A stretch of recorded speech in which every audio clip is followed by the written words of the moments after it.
4메가 디램의 개발.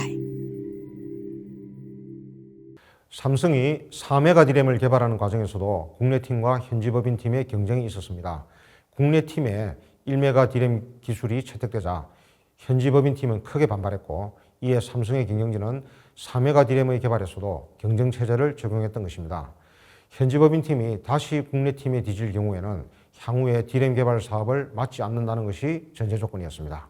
그러나 두 번째 경쟁도 국내 팀의 승리로 끝났습니다. 두 팀은 모두 1986년 5월에 4메가 디램의 개발에 착수했지만 1988년 2월에 국내 팀이 먼저 양품을 생산하는 데 성공했습니다. 4메가 디램을 개발하는 과정에서도 또 다른 선택의 문제가 발생했습니다. 1메가 디램까지는 칩의 평면만을 사용하는 플래너 방식으로 또 필요한 셀을 충분히 만들 수 있었지만 4메가 디램의 경우에는 평면 구조로는 부족하여 지하층을 더 만들든지 고층을 쌓아 올려야 했습니다. 지하층을 만드는 트렌치 방식은 칩의 크기를 소형할 수 있지만 생산 공정이 길어져서 실제 제작이 어려운 문제점이 있었습니다. 이에 반해 고층을 쌓아 올리는 스택 방식은 공정이 상대적으로 짧고 대량 생산이 가능하지만 미세 가공이 곤란하고 칩의 면적을 축소하기 어려웠습니다.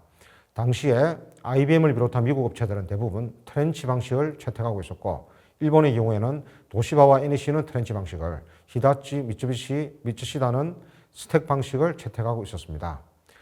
이와 같은 기술 선택의 불확실성을 놓고 삼성은 두 가지 방식의 기술 개발을 동시에 진행하는 전략을 구사했습니다. 1986년 5월에 미국의 현지 법인팀은 트렌치 방식, 진대재 박사가 중심이 된 국내 팀은 스택 방식으로 4메가 디램의 개발에 착수했던 것입니다.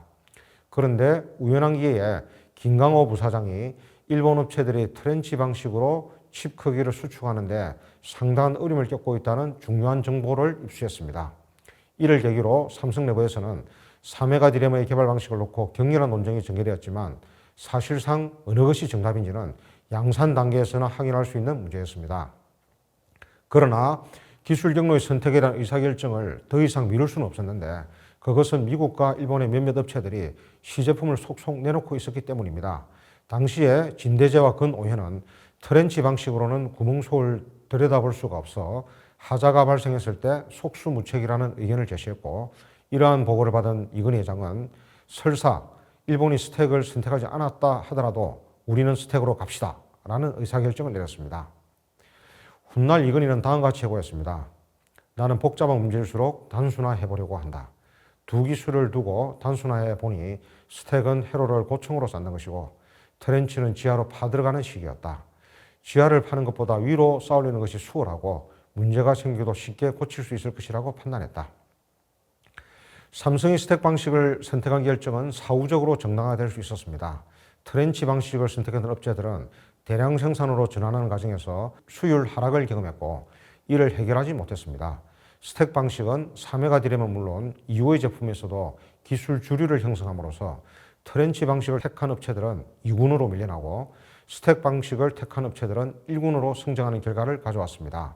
당시에 공동연구개발 사업에 참여했던 현대와 금성도 처음에는 트렌치 방식을 선택했다가 1989년에 스택 방식으로 전환했습니다. 현대와 금성이 조기에 기술 경로를 바꾸었던 것은 공동연구개발 사업의 기술 교대를 통해 삼성이 스택 방식으로 진행하는 상황을 파악할 수 있었기 때문입니다. 현대와 금성은 공동연구개발 사업을 통해 삼성의 기술을 모방할 수 있었으며 이를 통해 삼성을 급속히 추격할 수 있는 발판을 마련했던 것입니다. 16메가 디램의 개발. 삼성은 1982년에 첨단 반도체 사업에 진출한 후 6년이라는 짧은 기간 동안에 64K, 256K, 1메가, 4메가 디램을 잇따라 개발했습니다. 그러한 과정에서 선진국과의 기술 격차도 5.5년, 4.5년, 2년, 6개월로 점차 단축되었습니다. 4메가 디램까지 삼성은 외국의 기술을 도입하거나 신제품에 대한 정보를 입수하여 선진업체를 신속히 추격하는 데 초점을 두었습니다. 물론 1메가와 4메가 디램을 개발할 때에는 선진업체로부터 샘플을 입수하는 것도 어려웠지만 이 경우에도 CMOS나 스택 방식과 같이 기술 경로에 대한 선택지는 제공되고 있었습니다. 이에 반해 삼성이 1988년부터 추진했던 기술혁신 활동은 이전과 달리 선행주자와 모범 사례가 없는 상태에서 무형의 목표에 도전하는 것이었습니다. 삼성은 1988년 11월에 경기도 기영에 ULSI급의 D램을 전담하는 연구소를 설립하는 작업에 착수한 후 1989년 11월에 준공했습니다. 기형 연구소는 선진국과 치열한 경쟁을 벌일 것으로 예상되는 16메가 D램 이상의 반도체를 개발하는 데 필요한 기초기술, 제품기술, 공정기술에 대한 연구개발 활동을 집중적으로 수행하기 위한 목적에서 설립되었습니다. 이에 따라 삼성반도체 부문의 연구개발 체제는 기형연구소가 메모리 반도체, 부천연구소가 민생용 및 산업용 반도체, 미국 현지법인이 첨단 마이크로 제품의 연구개발을 담당하는 식으로 재편되었습니다. 이와 함께 삼성은 선례가 없는 무형의 목표에 효과적으로 대응하기 위하여 1989년 4월부터 수요공정회의라는 제도를 도입했습니다. 반도체를 담당하는 임원과 간부들이 매주 수요일 오후 7시에 모여서 자유로운 난상 토론을 통해 차세대 신제품의 개발에 대한 전략을 수립하자는 것이었습니다. 수요공정회의를 통해 삼성은 기술 개발이 진척되는 정도를 사전에 점검할 수 있을 뿐만 아니라 기술 개발의 방향이나 방식에 대한 의견 차이도 극복할 수 있었습니다. 삼성은 1988년 6월에 16메가 D램의 개발에 착수한 후 1990년 8월에 시제품을 개발하는 데 성공했습니다. 당시에는 16메가 D램의 시제품을 생산하는 해외 업체가 없었기 때문에 설계기술과 공정기술을 독자적으로 확립하는 것은 물론 감광재료나 노광장비의 일부도 자체적으로 개발해야 했습니다. 이에 따라 과거에는 경험하지 못했던 새로운 기술적 문제에 직면하고 이를 극복하는 과정이 계속되었습니다. 특히 C형 반달무늬로 불린 생소하고 특이한 분량을 해결하기 위해 삼성은 국제 특허까지 신청한 방식을 과감하게 포기하기도 했습니다. 삼성보다 약간 앞서거나 비슷한 시기에 일본의 히타치, 도시바, 미국의 IBM 등이 16메가 D램 개발을 완료했다고 발표했습니다. 16메가 D램의 개발을 계기로 일본과 미국의 업체들은 삼성의 독자적인 기술력을 공식적으로 인정하기 시작했습니다. 이에 대해 16메가 D램의 개발을 주도했던 진대재 박사는 다음과 같이 해고한 바 있습니다. 삼성의 16메가 D램 개발 성공은 회사는 물론 국가적으로도 엄청난 의의를 지닌다. 노동집약형 산업에만 강세를 보여온 한국이 선진국의 전유물이라 불리던 최첨단 기술 분야인 반도체에서 제1군에 합류했음을 의미하는 것이었다. 남의 기술을 빌려오지 않고 오직 우리의 독자적 기술을 개발한 첫 메모리 반도체 제품이라는 데에도 큰 의의가 있었다. 비교하기조차나 뜨거웠던 선진국과의 기술 격차는 이제 제로. 마치 마라톤에서 꼴찌를 달리던 선수가 갑자기 막판 스퍼트를 내 순식간에 선두를 차지한 것과 같은 상황이라 할 수 있었다. 삼성은 1991년 11월에 반도체 부문의 세 번째 공장인 온양 공장을 준공했습니다. 온양 공장은 반도체 제품의 조립과 검사를 전담하는 공장으로서 다양한 패키지를 요구하는 반도체 시장의 수요 추세에 대응하여 다품종 생산 체제를 구축했을 뿐만 아니라 조립 검사 및 제품의 입출고를 완전히 자동화했습니다. 이로써 삼성반도체 부분의 생산 공장은 기형 공장, 부천 공장, 온양 공장의 3원 체제를 형성하게 되었습니다. 기형 공장은 메모리 제품의 웨이프 가공을, 부천 공장은 비메모리 제품의 웨이프 가공을 담당하고 온양 공장은 기형 공장과 부천 공장에서 생산된 반제품을 최종 제품으로 조립하는 역할을 맡았습니다.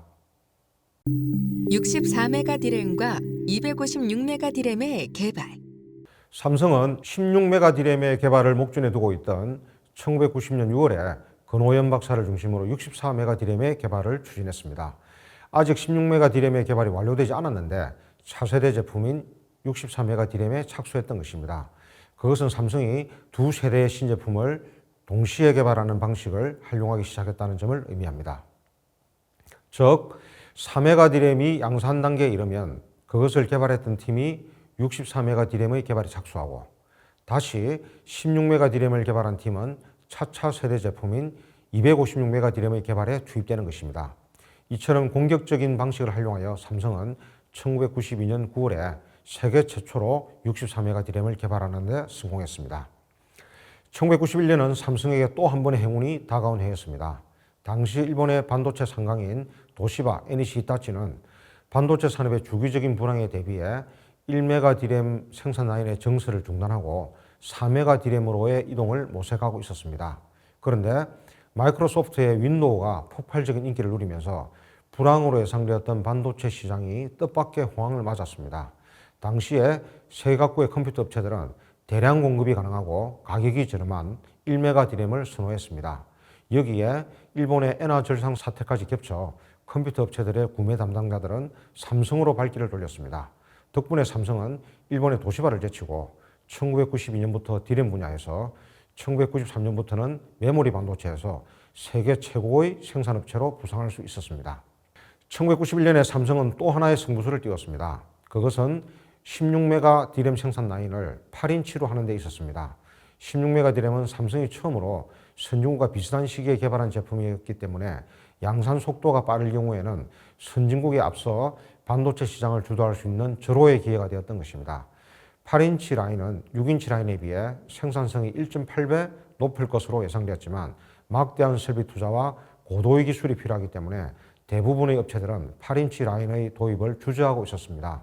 당시에는 후지츠, 도시바, NEC, 히타치 등의 일본 업체들이 8인치 파일럿 라인을 보유하고 있는 정도에 불과했습니다. 특히 8인치 라인은 공정이 복잡하고 가공 중에 깨지기 쉬워서 품질의 균일성을 확보하기 어렵다는 과제를 안고 있었습니다. 삼성은 8인치 양산 라인의 설치를 위해 NEC의 지원을 요청했지만 NEC는 비협조적인 자세를 보였습니다. 삼성은 1991년 1월에 파일럿 라인을 가동하여 제반 문제점을 검토한 후에 1993년 6월에 양산 라인을 준공함으로써 세계 최대의 16메가 디램 양산 공장을 확보했습니다. 삼성은 1992년 1월부터 황창규 박사를 중심으로 256메가 디램을 개발하는 작업을 추진했습니다. 256메가 디램 개발 작업에는 TX, Technology Excellent라는 암호가 붙여졌는데 이를 통해 삼성은 경쟁사의 기술을 따라가던 모습을 바꾸어 우수한 자체 기술로 256메가 디램을 개발하겠다는 각오를 표방했습니다.